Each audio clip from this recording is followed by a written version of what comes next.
If you could gain anything, do anything, experience anything that you dreamed of, what might you lose in the process of gaining those dreams? My name is Carl Kronos. You're listening to Poetic Parallels number 6. Poetic Parallels is a weekly poetry podcast in which I share original music, I share my own poetry, and I talk about how it relates to a poem by an established poet. And today's established poet, writing in the middle of the 20th century in England, is Philip Larkin.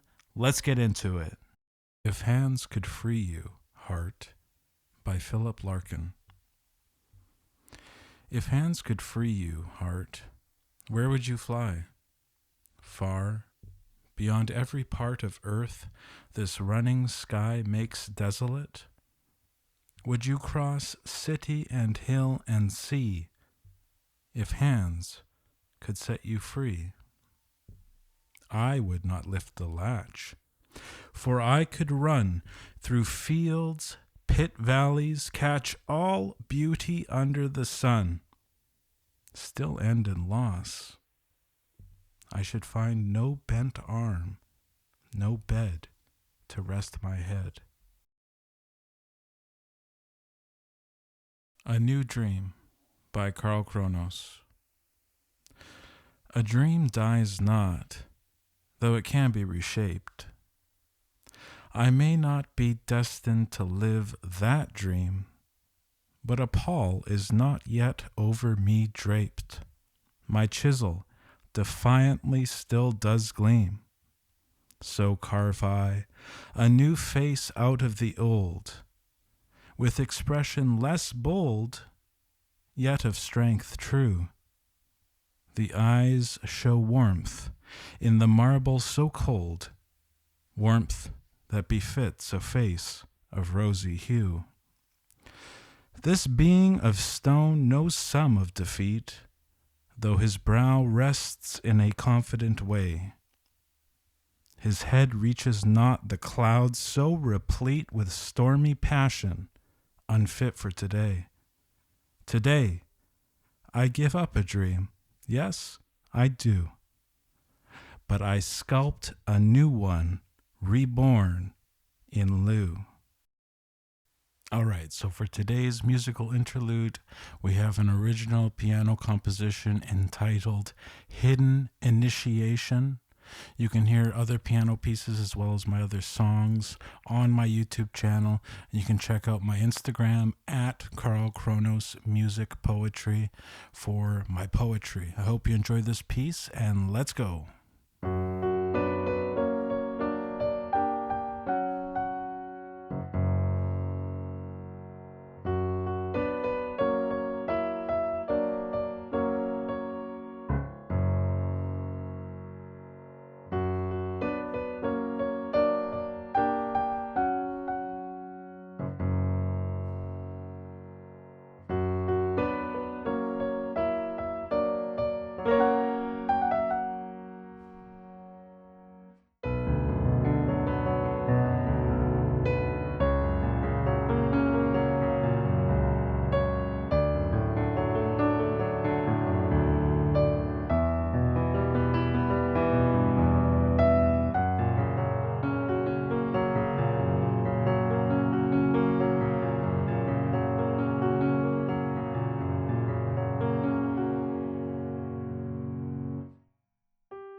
Okay, so let's consider Philip Larkin's poem first. So what is he saying in this poem? He's saying that liberation, freedom, self-control, it doesn't always bring satisfaction, but can instead cause isolation. And Philip Larkin, this was a quality of his personality.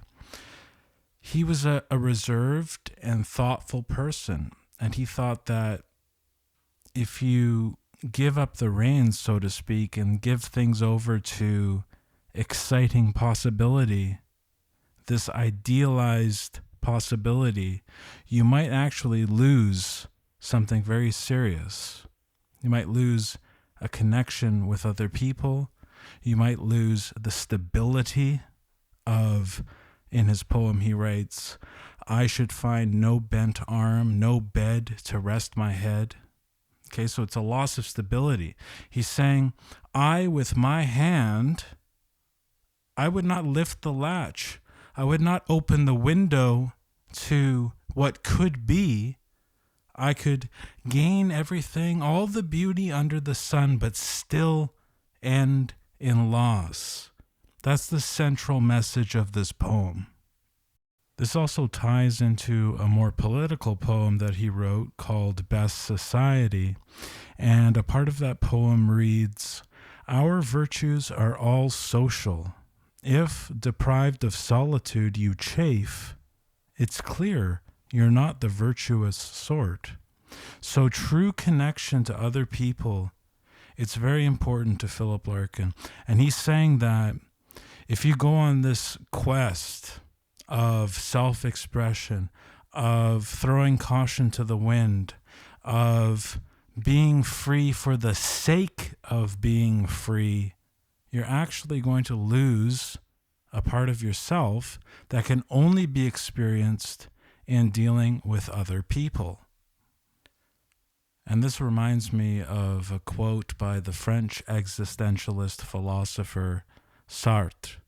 He said that hell is other people.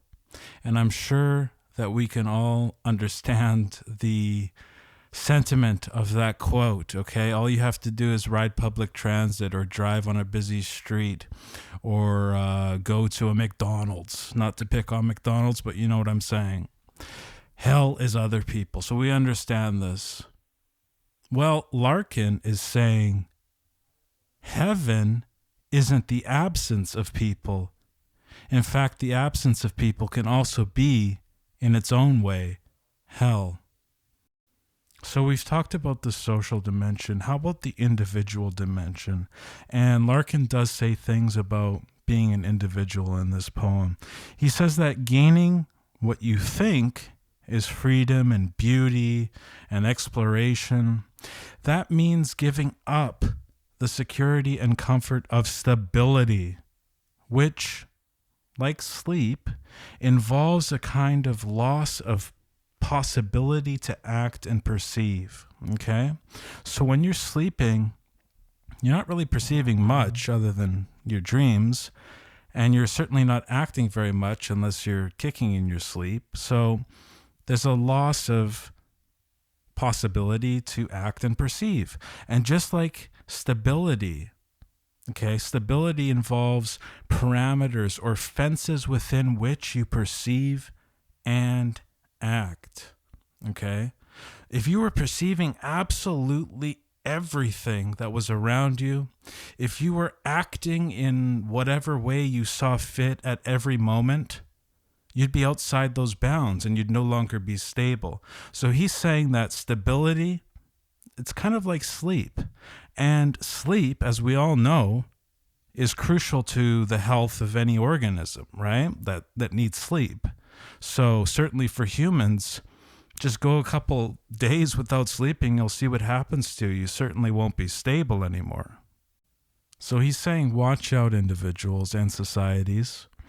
If you as an individual open that latch and liberate your heart with your hand, if you as a country use government to open that latch and liberate the heart of the country, okay, you might gain, but you're also going to lose in ways that you might not be able to predict.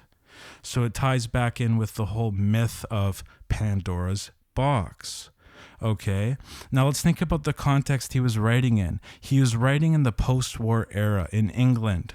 The British Empire is disintegrating, politics are changing, liberalism is dominant, progressivism is starting to rise. In poetry, we're seeing changes like moving away from traditional forms toward free verse, which Larkin thought was a loosening of standards. So all these changes are going on. And it reminds me of something that Marilyn Manson, of all people, sang about in his album Antichrist Superstar. He has a distinct line that repeats throughout the album. When all of your wishes are granted, many of your dreams will be destroyed.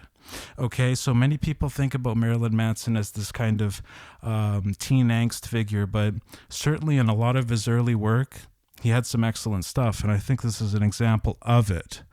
When all of your wishes are granted, many of your dreams will be destroyed. And this is what Larkin is writing about. And you might think that there's no common ground between Marilyn Manson lyrics and the Bible, but think about this. In the Bible, Jesus asks, "What profits a man if he gains the world but loses his soul?" So like Manson sings, you can gain your wishes, but your dreams are also going to be destroyed. Just like Jesus is saying, you can gain the world, but lose your soul. So you can gain, but also lose in a very substantial way. And that's what Larkin is writing about. So let's think about governments, for example.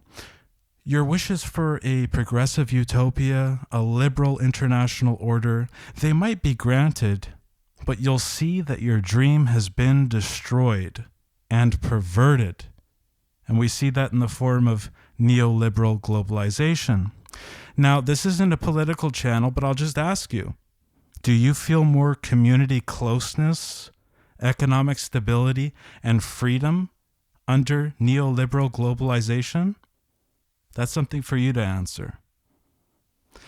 Similarly, on the individual level, your wishes for self-expression and freedom, they might be granted, but you'll see that your dream has been destroyed and again perverted. You'll find yourself alone. You'll find yourself losing stability.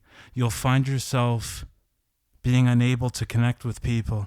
And for some people, that's okay. For a very special kind of person, that's okay. But for most of us, we're social animals, so that's a significant loss. Okay, so let's take a look at my poem in light of what we've previously discussed. So, like Larkin's poem, we're talking about dreams.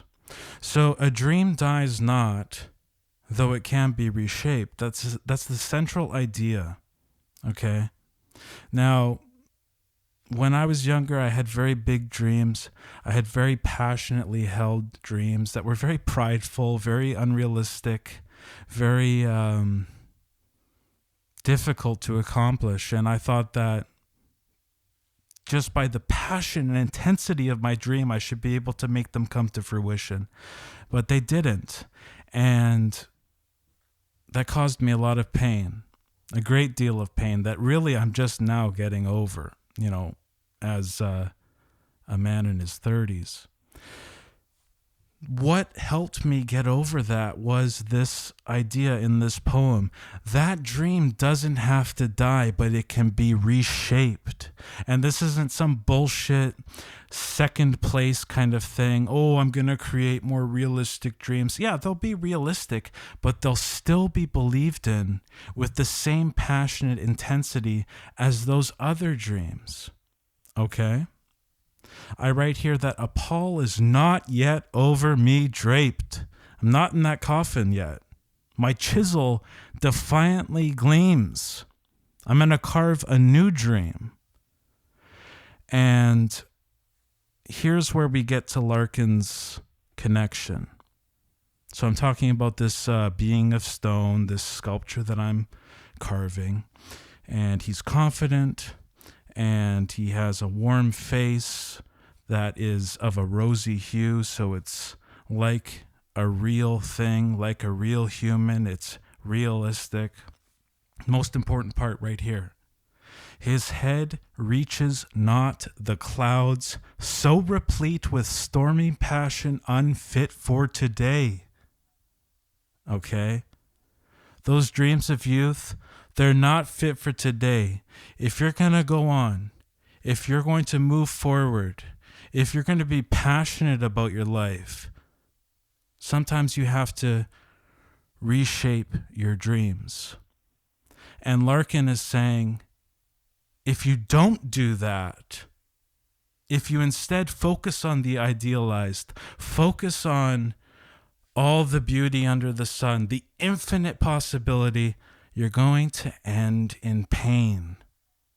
And that's the connection I see between my poem and Larkin's poem. All right, this has been Poetic Parallels number 6. I enjoyed this one. I dug into a few places of myself that were a little tender, but again, it's all a part of reshaping dreams, right? So in a way, I'm living my dream by talking to you through this podcast. And it's a realistic way. I'm doing it, and I hope that you're enjoying it, and I hope that you follow along for future episodes. And the next episode is going to be about a poem from the American poet Emily Dickinson. I'm excited for the next one. I'll see you next week. And don't cling to the ideal. Use the passion of the ideal, but put it within those fences of stability. At least that's what I encourage you to do. If not, you're free to do as you wish. That's what makes life so exciting. Thanks very much. Take care.